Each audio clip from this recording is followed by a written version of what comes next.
Welcome to the Ascension News. Hi, Natalie. How are you? Good. How are you? Hello. Hi. Oh, we get the volume back up. Welcome to Wellness Wednesday. Mantra, mudra, meditation, and movement. We are so excited. We've got a lot of good stuff for you today. The oil we are going to be talking about is Envision, but we're going to start with an opening prayer. So if you will, Natalie. Okay. All right. All right. Let's just ground ourselves. Just take a deep breath. Close your eyes. To the south, innocence and joy. To the east, new beginnings. To the north, cool winds of reason. To the west, nighttime for dreaming. Up above, the source of light, the sky. Beneath our feet, the womb of life, Mother Earth.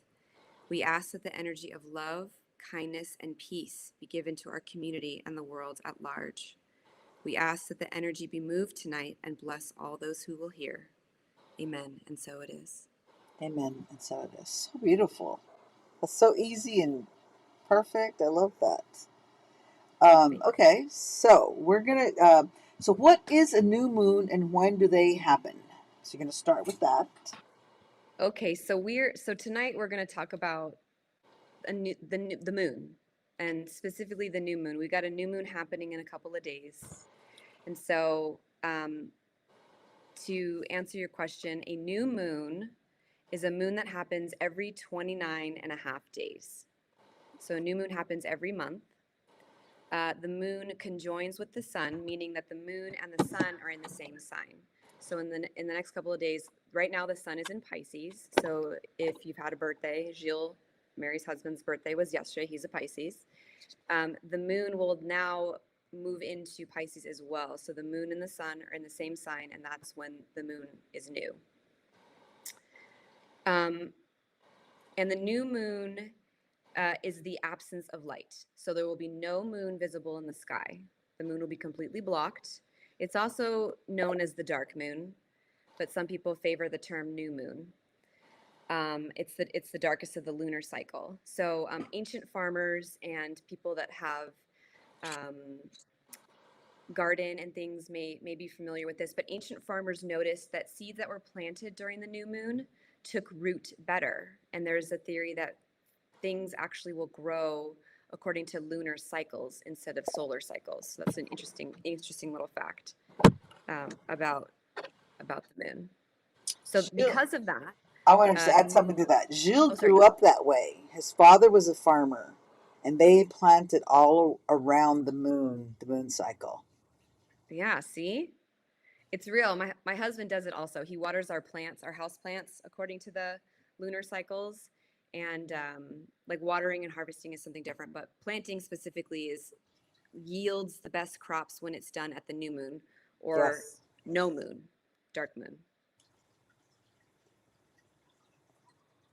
So yeah, that's what a new moon is.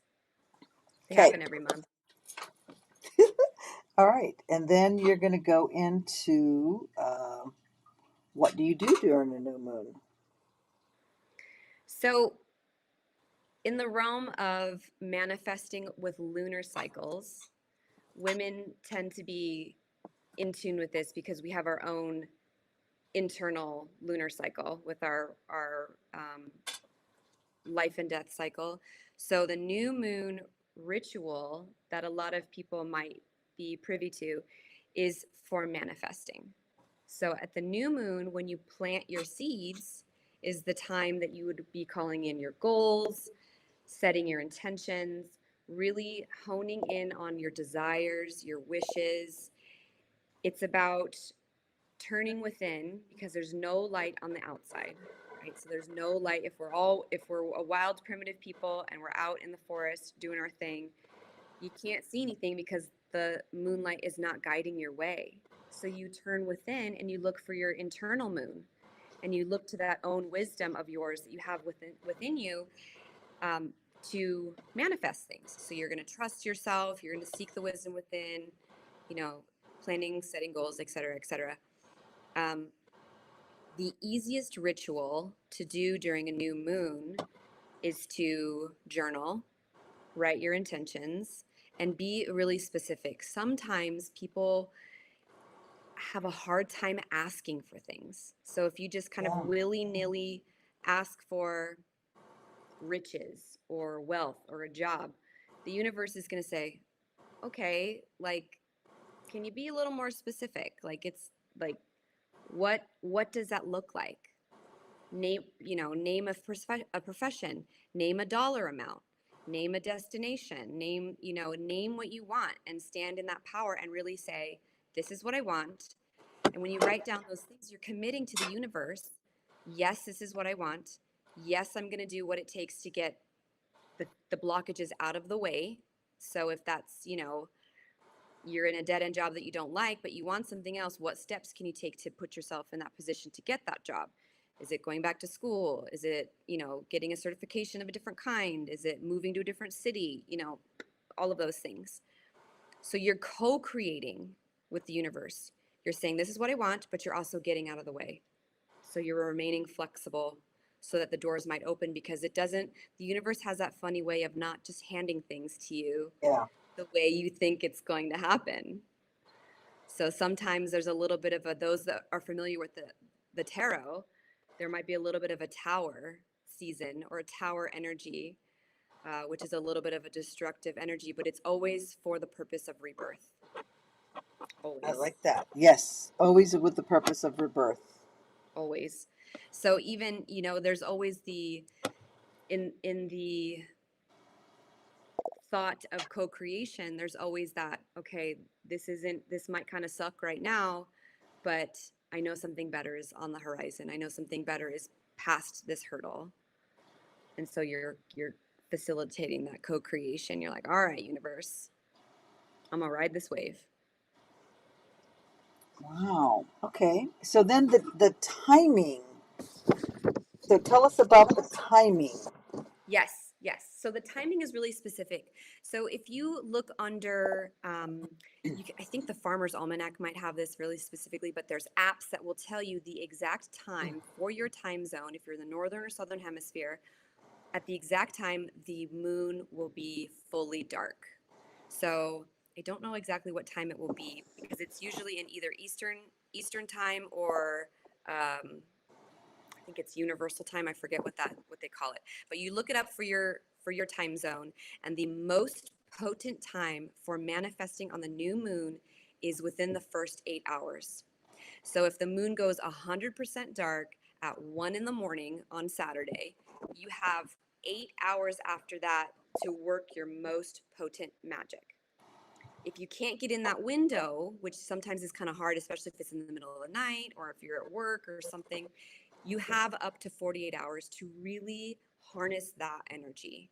So you have 48 hours after. But you are in that window 2 days before and 2 days after. So it's just kind of like, you brew a cup of tea. Your first brew with the first tea bag is the strongest, but then you can keep adding that tea bag to hot water again, and it's just a little watery, a little more diluted. It still tastes like tea, but not as strong as that first cup. That's kind of how you can think of the window of time. So 2 days before, 2 days after, but the first 8 hours after the exact time is the best if you can do it. I like that. I didn't know that. So that's super information. Wow.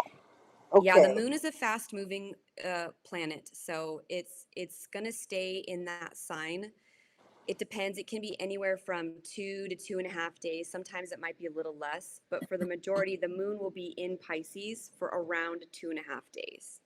So when you're working with new moon magic and you're really focused on manifesting and using that lunar power, you then want to turn and look at the sign that it's in. So if it's in Pisces, the keywords for Pisces are going to be, I'm not a Pisces, so I have to look at my notes.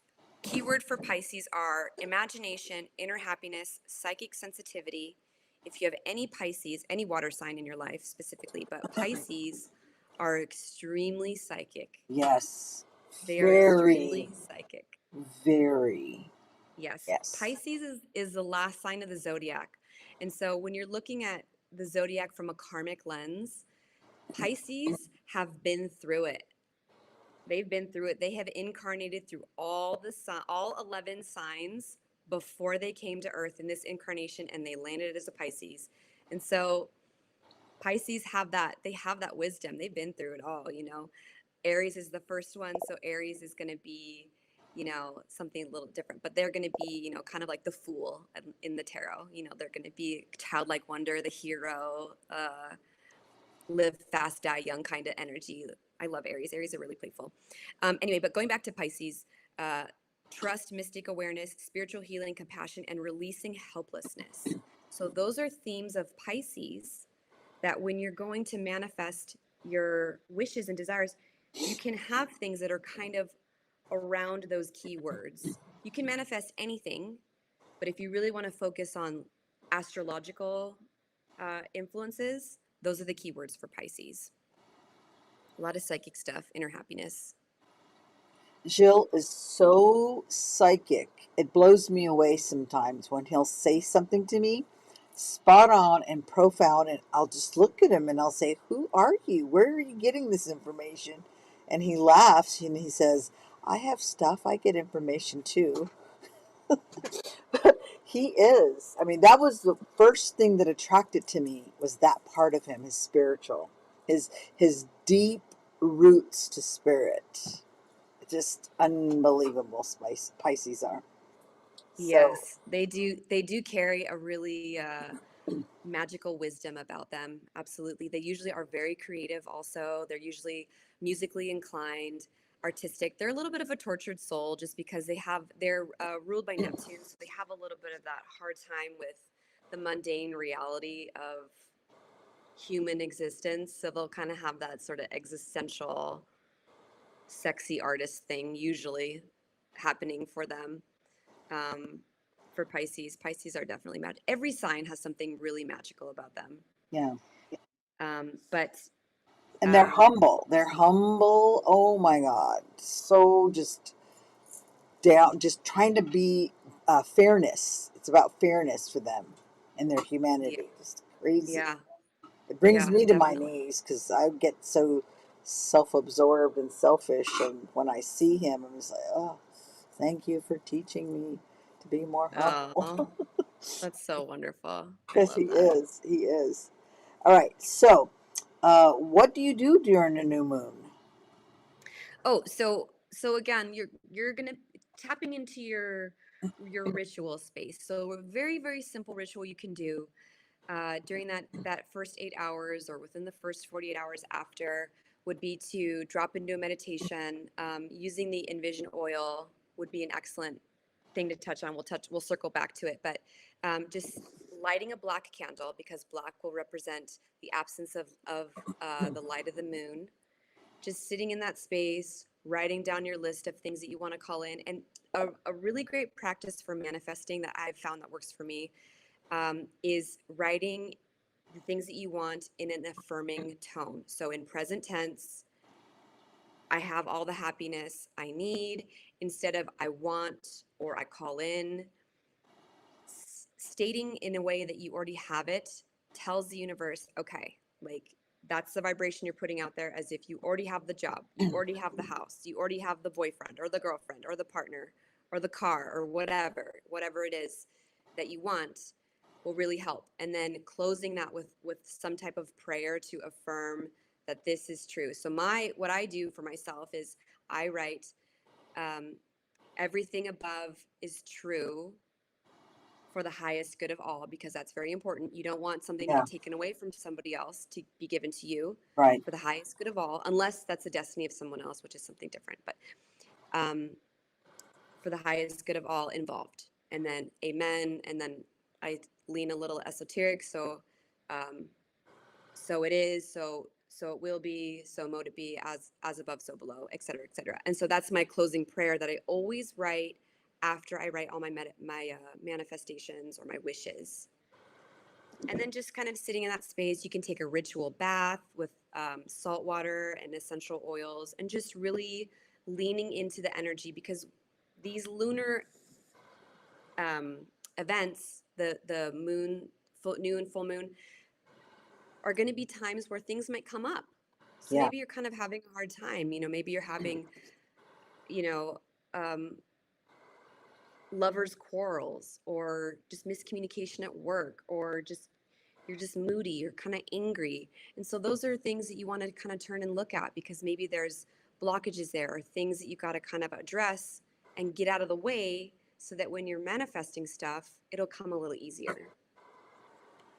So that's the most simple thing, is just light a candle, burn some herbs, or play a little singing bowl, write your intentions, take a bath, go to bed. Have a glass of wine, smoke a bowl, go to bed. Okay. And then, so wait, I wanted to just touch on this. You said purple can be substituted for the black candle. Yes. Thank you for keeping me on course here, because I'm a little. Sometimes black candles can be hard to find. So purple is usually an easier one to find. That's a great substitute. So let's see. Black represents the dark of the moon. It invokes protection, safety, wisdom, and grounding. And purple can be your substitute. So purple is the color of royalty. It's going to connect you to your divine, your higher self, which is excellent to call upon when you're manifesting and writing your wishes down. Is just connecting to that higher self, because your higher self already knows what's up. So just leaning into that power will help. Oh, and then I forgot. We could talk about some stones too. So Yes. my favorite stones to work, I usually make a grid, which is just a little space on my altar that has a generator crystal with some stones around it, just to harness the energy, and just, again, to affirm to the universe that, yes, I'm here. I'm leaning into this energy. I want to co-create some stuff with you, universe, like, let's go. So I gathered some stones that are my favorite for the dark moon, the new moon. This is black moonstone. Oh, wow. I've never Which is seen black moonstone. Yeah, moonstone comes in a couple different colors. Moonstone comes Wow. in rainbow, gray. You'll see it in peach.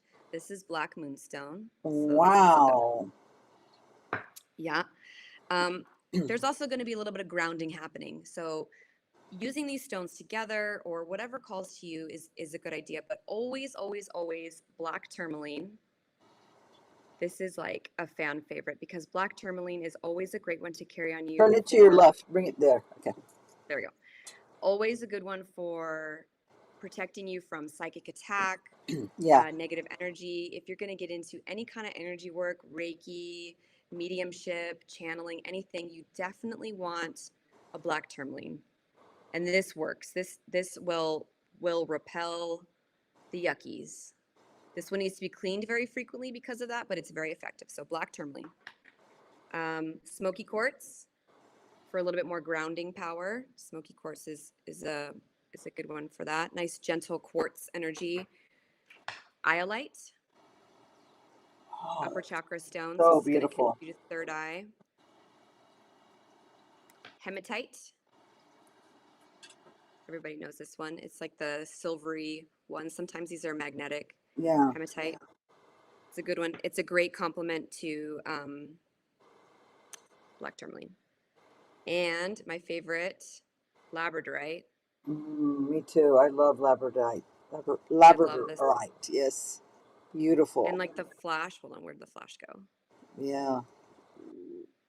Labradorite. Yes, right there. Yes. There it is. Woo. I love it. Labradorite's such a good one. Where am I going here? There we go. So labradorite. So usually I would do a crystal generator in the center, 4 labradorites, and then in between those 4 black tourmalines, and then on the exterior, quartz crystal to amplify all of that energy and to send it up and out. So that's just what I do. But you can do it any way that you feel called to. Yes, beautiful.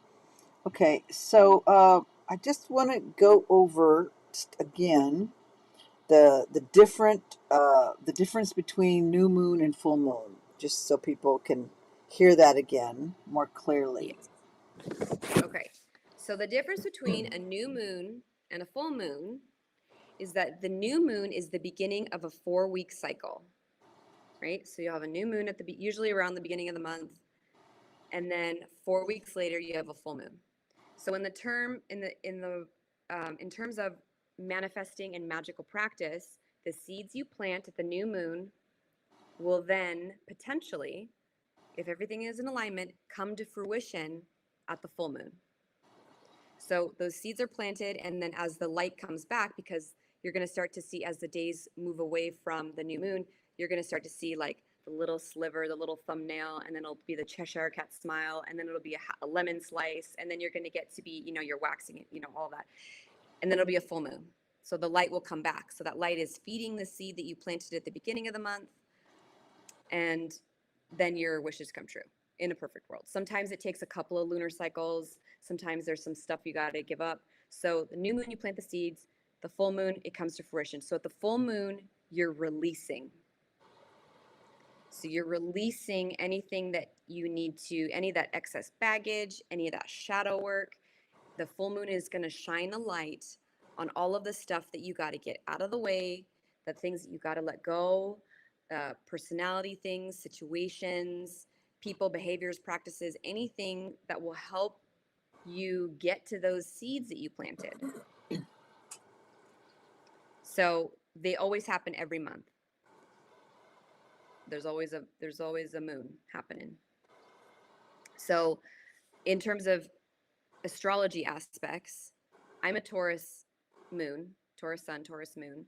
So when the full moon or new moon is in Taurus, that is when I am at my lunar cycle high.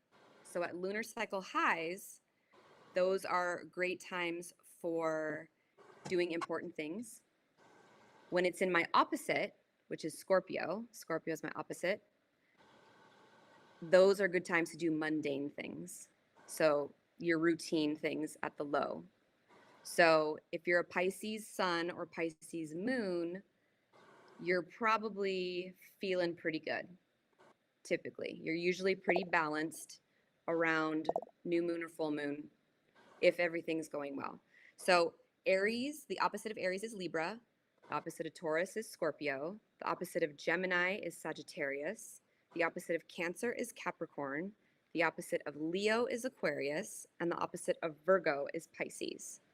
So the Virgos right about now might feel a little bit more at home doing the mundane routine things, which they probably are at home doing anyway, because Virgo is that way. Yeah. But that's a good focus for them right now. So another thing to also look at besides your opposite is your element. So Pisces is a water sign. Mm-hmm.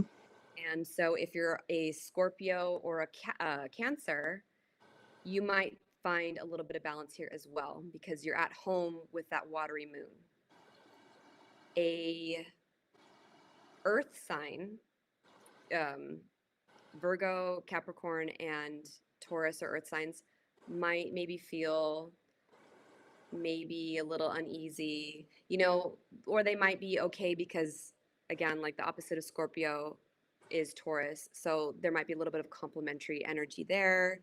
And so the opposite of water signs are earth signs. The opposite of fire signs are air signs. So the fire and air people might be freaking out. And just because it's, emotional energy that they don't usually sit in for too long or visit at all, especially if like you're an Aries or Aquarius. Aquarius is like emotions. What are those? Yes. So I'm an Aquarius rising, so I can say that about myself. Emotions? What are emotions? Good. All right, so let's circle back to Envision. As you can see, we have Envision there. You can order it through her, A Young Living. It's wholesale $20, $26 retail. Pretty reasonable price for the oil, how powerful this oil is. So let's just read about it a little bit. This renews your focus, stimulates creativity, intuition, abilities. If you need to achieve goals and dream it, this helps with that. It helps to revitalize interest and drive and independence to overcome fear and emotional blocks. The oils that are included in here are black spruce, geranium, orange, lavender, sage, and rose. And their directions is to diffuse 1 drop every 30 minutes. So what we're going to use that same medication that you use with it. So you put it on your palms, rub your palms,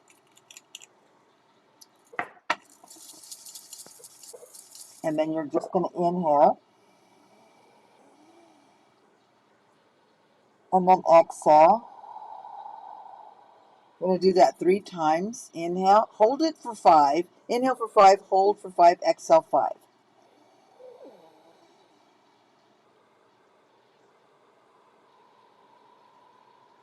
And then 1 more time. Inhale.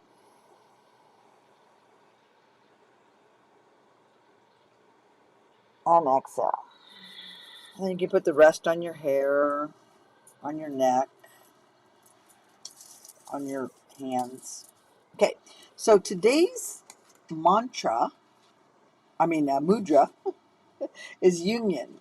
So let me put that there if I can. I'll have to, let me refocus that.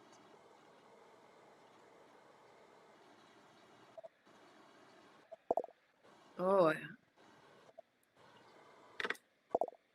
Oops.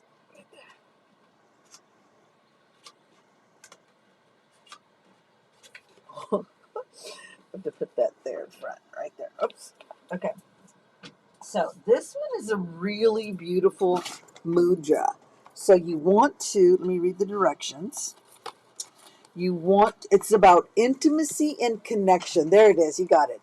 Balance. It enhances the function of the kidneys, bladder, reproduction system.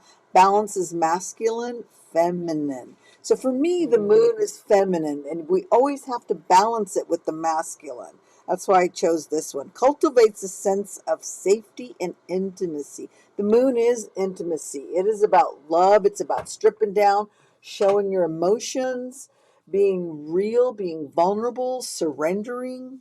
It is the water sign. It's the water element, this mudra.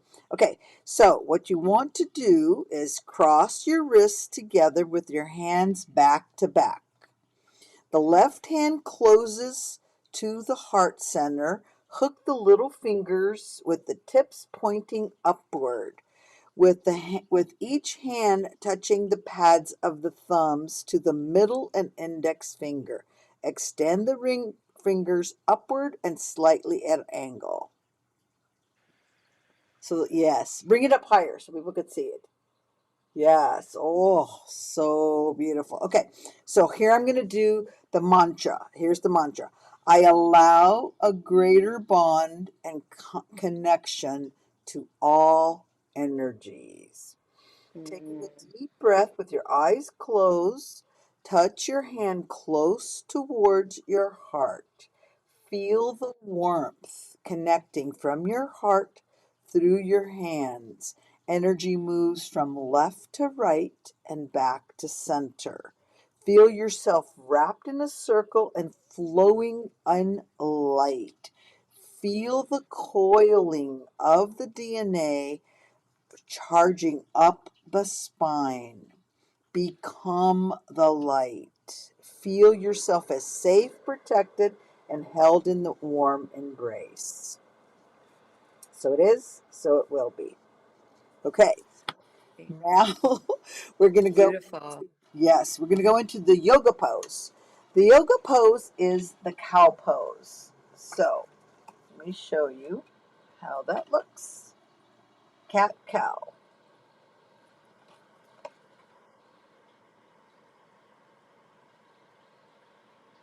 All right, so we know cat cow is inhale, exhale. Inhale, always pushing your ribs against the spine. Exhale, pulling your head up.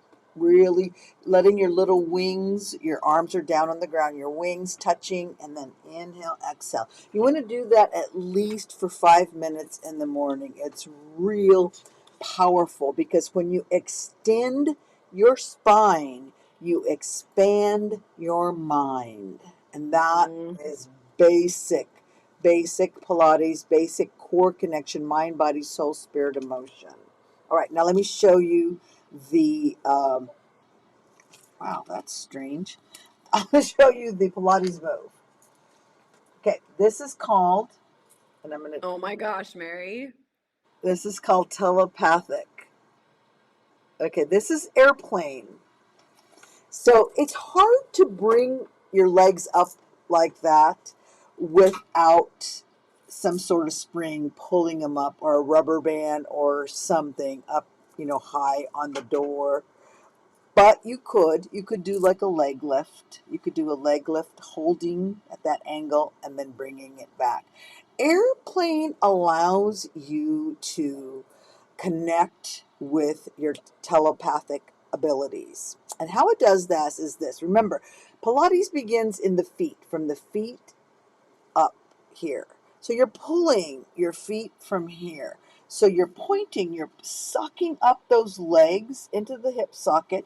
You're pressing your abs against the spine, your sides, you're pulling diaphragm in, chin to chest, and then exhaling and pulling it up this way.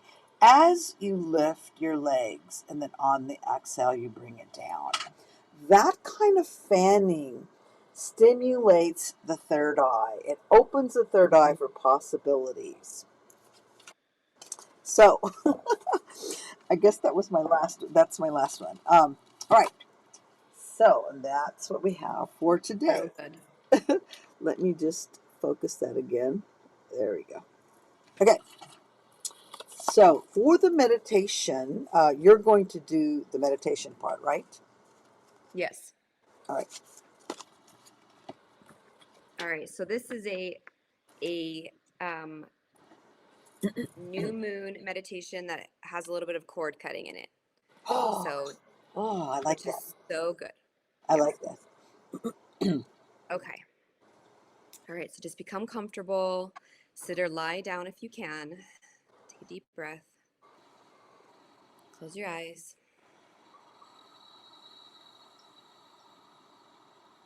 Center yourself now inside your body.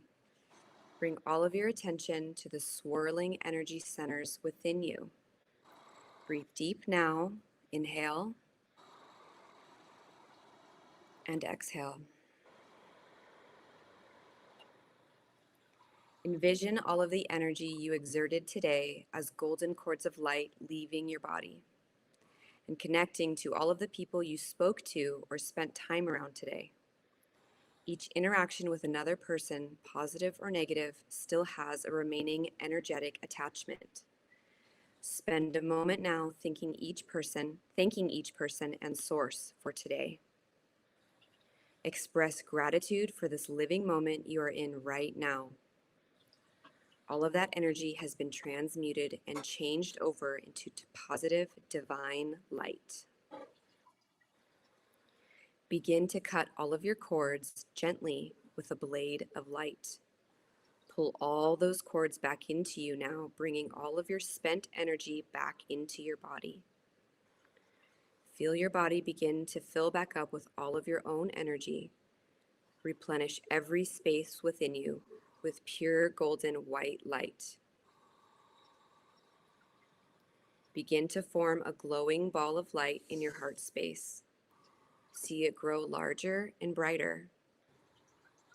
Send the energy down past your sacral chakra, down into your root center. Feel it swirl and move around your root, gathering up more energy and speed. See it shoot down into the earth, past the floor, into cold, dark soil, past the bedrock, into a vast crystal cave. Giant ancient crystals glow and vibrate to the frequency of the Earth's rotation.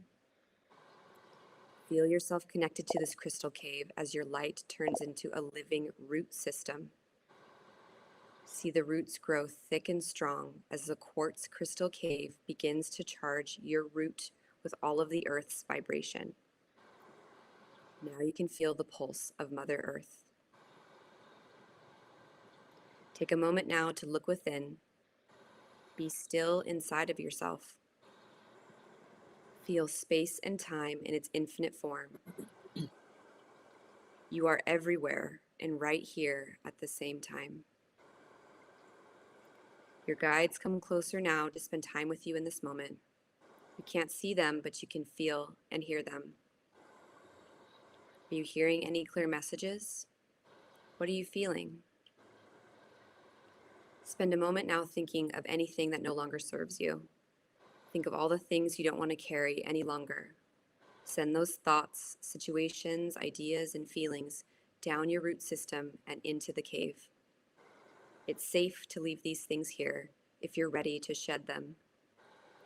Here in the crystal cave, these energies will be released from you and transmuted into the earth for the highest good of all involved. When you've finished releasing everything, take a moment to express gratitude to Mother Earth for holding you in this space and for holding these things for you. Begin slowly to pull your roots back up into your body. When all of your energy has returned, begin to become aware of the floor under you and the air around you. Bring your consciousness back to the room. Feel your hands and feet. Turn your awareness to your breath. You can slowly open your eyes when you are ready.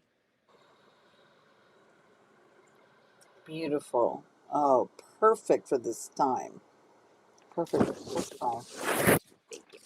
Okay, so we actually have a few little announcements. I'm so excited to learn more about your book and your workshop, your upcoming workshop that's coming.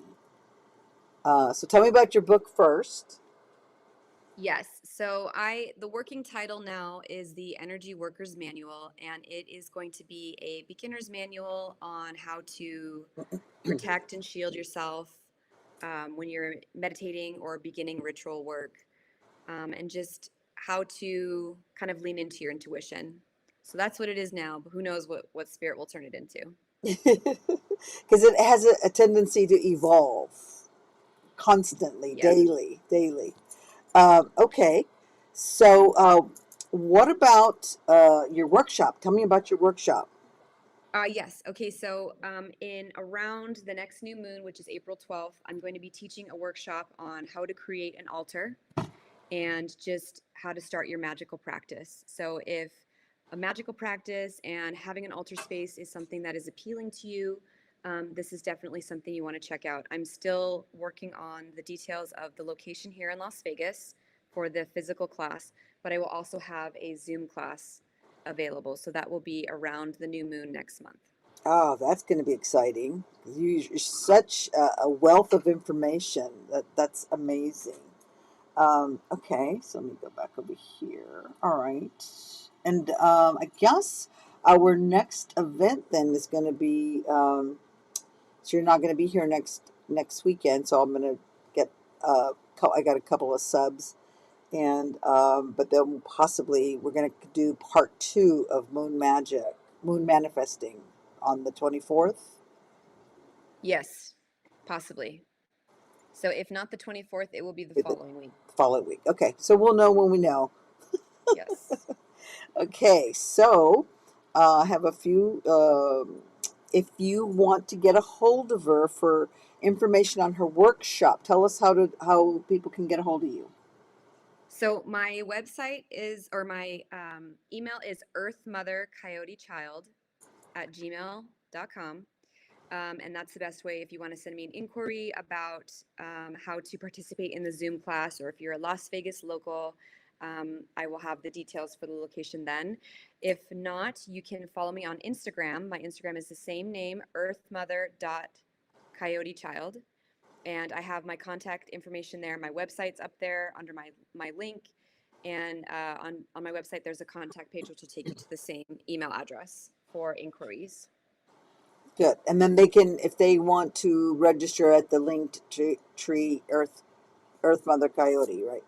You'll have information there shortly. Yes. So once all the details are finalized, I will have a link on my link tree to a direct link for the sign up for the class.